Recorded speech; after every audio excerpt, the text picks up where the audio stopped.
It's approximately 4:30 in the morning, and you are a Victorian factory worker. You're crammed into what can generously be called housing, a back-to-back terrace home you share with possibly 4 or 5 other families. That's right, families, plural. You've got 1 or maybe 2 rooms if you're lucky, and right now you're sleeping in the same room where you also cook, eat, and occasionally wonder why you were born in the 1850s instead of literally any other time in history. There's no bathroom. There's no running water. There's a shared privy outside that serves about 20 houses, and it probably hasn't been emptied in months. But you can't think about that now. You've got to get up. Why? Because if you're late to the factory, you're going to get quartered. If you show up 15 minutes late, your employer will dock you half an hour's wages. You earn a penny an hour, they'll take a half penny more as punishment. The math doesn't need to math when you own the factory. So you drag yourself up. You might splash some water on your face if you've got any. You definitely don't bathe. That's a luxury for Sundays if you're lucky enough to have access to one of those new public baths that started opening in the 1840s and 50s. Breakfast? That's optimistic. According to historical records from factory children who testified before Parliament, breakfast for a factory apprentice might consist of oat cake, thick and coarse, put into cans with boiled milk and water poured into it. One worker recalled this was their breakfast and supper. For dinner, that's lunch to us modern folk, you might get potato pie with boiled bacon in it, a bit here and a bit there, so thick with fat we could scarce eat it. But you're not an apprentice, you're a regular worker. So you've got slightly more options, which is to say, bread. Glorious, dense, possibly adulterated with sawdust bread. Maybe you've got some dripping. That's the fat from roasted meat that you've saved in a bowl. Spread that on your bread, and congratulations, you've got breakfast. Some workers had weak tea, very weak, because you'd reuse those tea leaves 3, 4, maybe 5 times before finally admitting defeat. Working-class Victorians rarely saw fresh fruit. It was considered unwholesome by many, which is ironic considering everything else you're eating. Some people used to say that eating fresh fruit was a pleasant treat, but rather dangerous. Now you're heading to work and it's still dark. Gas streetlights flicker in the wealthier areas, but your neighborhood? You're navigating by memory and prayer. The streets are muddy, or worse, depending on what's overflowed from those privies. Smoke from hundreds of factory chimneys is already coating everything in a fine layer of grime.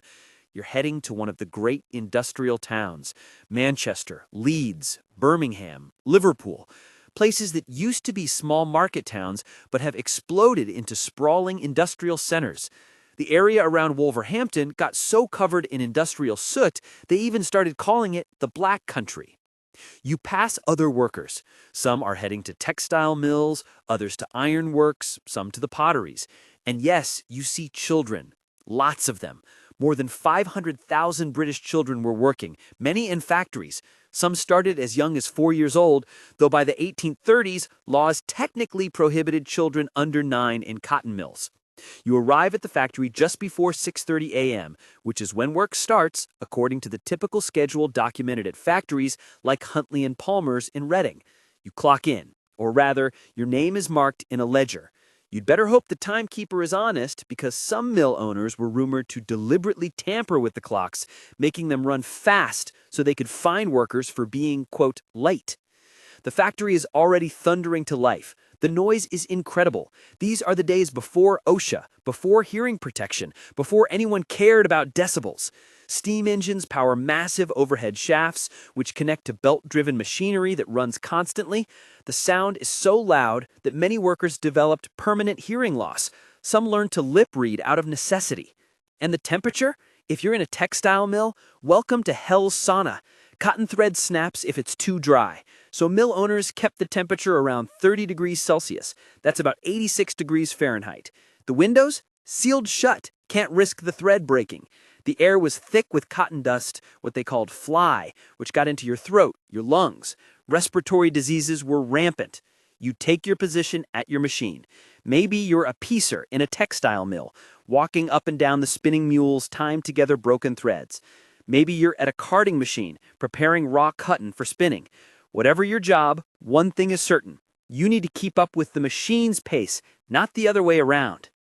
There are rules posted on the wall. You could be fined for talking, whistling, leaving the room without permission, looking out the window, being dirty at your work, washing yourself, wasting time, you see, leaving your oil can out of place, having a little dirt on a machine. One list of fines from the era shows any worker found dirty at his work, 1 shilling. Washing himself, 1 shilling. Leaving his oil can out of its place, 6 shillings. That last one is nearly a third of your weekly wages. Gone for a misplaced oil can. You work and work and work. The machinery never stops, so neither do you. You've been standing since 6:30 a.m., and you'll stand until your breakfast break at around 10 or 11 a.m. If you get one. That's right, if. Many workers ate while they worked. This meant that the food tended to get covered with dust. If you do get a break, it's about 40 minutes, according to factory schedules like the one at Huntley and Palmer's. You're not allowed to drink anything except during breaks, which means you've just worked 4 hours without water in a hot factory while doing physical labor. You eat whatever you brought. Maybe it's that bread and dripping. Maybe it's some cheese. The cheap stuff, probably 5 pence per pound for bacon. Now let me tell you about the machinery. It's not fenced. It's not guarded. It's just there, spinning, whirring, hungry. Robert Blincoe, a worker who later wrote his memoirs, witnessed a girl named Mary Richards, age 9 or 10, working at a drawing frame. One evening, her apron strings caught in the shaft. He wrote, "In an instant, the poor girl was drawn by an irresistible force and dashed on the floor. She uttered the most heart-rending shrieks. Blincoe ran towards her, an agonized and helpless beholder of a scene of horror. He saw her whirled round and round with the shaft. He heard the bones of her arms, legs, thighs, etc., successively snap asunder, crushed seemingly to atoms as the machinery whirled her round and drew tighter and tighter her body within the works." This wasn't rare. According to historical records, up to 40% of accident cases at Manchester Infirmary in 1833 were factory-related. At Leeds Infirmary, severe injuries to the hand, thumb, or fingers accounted for 243 of 261 mill accident patients in a single year, over 93%. You see children crawling under the moving machinery. They're scavengers, the lowest position in the factory. Their job is to collect cotton waste from under the spinning mules while the machines are running. In 1865, a 13-year-old boy named Joseph Foden was engaged sweeping under a mule. His head was caught between the roller beam and the carriage and completely smashed, death being instantaneous. Now let's talk about your boss, the overlooker, the man with the strap. Workers were beaten for being late, for falling asleep, because who wouldn't after 14 hours of work, for making mistakes, or for moving too slowly. Punishments documented in factory records included beating with leather straps, hanging iron weights around necks, hanging children from the roof in baskets, nailing children's ears to tables, dousing them in water to keep them awake, withholding food. And the fines. Oh, the fines were creative. You could be fined for arriving late. You could be fined for leaving early. You could be fined for having a machine breakdown, even if it wasn't your fault. Some mill owners required their overseers to raise a minimum amount each week from fines, creating a system where workers were financially punished just to meet arbitrary quotas. For child apprentices who weren't paid wages, they only got food and a place to sleep. Fines meant working extra hours to pay them off. Some ended up working over 14 hours a day. One testimony described how if workers were a quarter of an hour too late, they would take off half an hour. We only got a penny an hour, and they would take a half penny more. That's a 150% penalty for being late. The afternoon drags on. It's now been 8, 9, 10 hours. Your back aches, your feet are swollen. If you're working with cotton, you're coughing. That dust is relentless. If you're in a metalworks, you're dodging sparks and hot slag. If you're in a pottery, you're inhaling silica dust that's slowly destroying your lungs. Accidents happen most often in the last few hours of a shift when exhaustion makes you careless. Workers described how legs became crooked from standing and working. But you keep working because you need the money. If you're a male worker in a textile factory in the 1850s-60s, you might earn 20 to 30 shillings a week. That's £1 and a bit. If you're a woman doing the same work, you'd be lucky to get 8 to 9 shillings. Children got even less, perhaps 3 to 5 shillings if they were lucky, with some earning as little as 1 shilling per week. For context, your rent might be 3 to 5 shillings per week for those 2 rooms you share with multiple families. You need money for coal to heat your home. Food costs money. Bread is your cheapest option. Meat is a luxury, perhaps only on Sunday if you've had a good week. Finally, it's 6:30 p.m., 12 hours after you started. The machines begin to wind down. You're dismissed. Your ears are ringing, your body aches, you're covered in whatever substance your factory produces: cotton dust, coal dust, metal filings, chemical stains. You shuffle out with hundreds of other workers, all just as exhausted. Some are heading to the pub. The beer house was a major form of Victorian working-class entertainment. It was warm, it was social, and it had alcohol which helped you forget that you'd be back here in 12 hours. But most workers just wanted to get home. You walk back through those grimy streets, past the smoking chimneys, back to your overcrowded house. You might stop to buy some street food if you have a spare penny. Victorian street vendors sold pickled herrings, sheep's trotters, hot eels, pea soup, meat pies and fruit pies, muffins, hot jacket potatoes, tripe, fried cod and haddock, or penny slices of plum pudding, all available for purchase whatever the time of night. When you get home, there's no hot bath waiting, no shower, no modern conveniences at all. You might heat some water in a pot over your single fireplace, the same fireplace you use for cooking. You'll do your best to wash off the day's grime, eat whatever meager dinner you can afford, and collapse. Tomorrow, you do all of that again, and again, and again. 6 days a week, because Sunday is your one day off. Your only day off. Sunday was often the full day off for factory workers, though some factories allowed workers to leave early on Saturday. This was hard-fought. The Early Closing Association, formed in 1842, campaigned for decades to get Saturday afternoons off. It wouldn't become widespread until the 1890s. So, what did Victorians do on Sunday? Well, if you had energy left, you went to church. This was expected. The nonconformist churches were particularly popular among the working class, and by the 1851 census, nonconformists comprised half of Sunday service attendance. Some workers played football.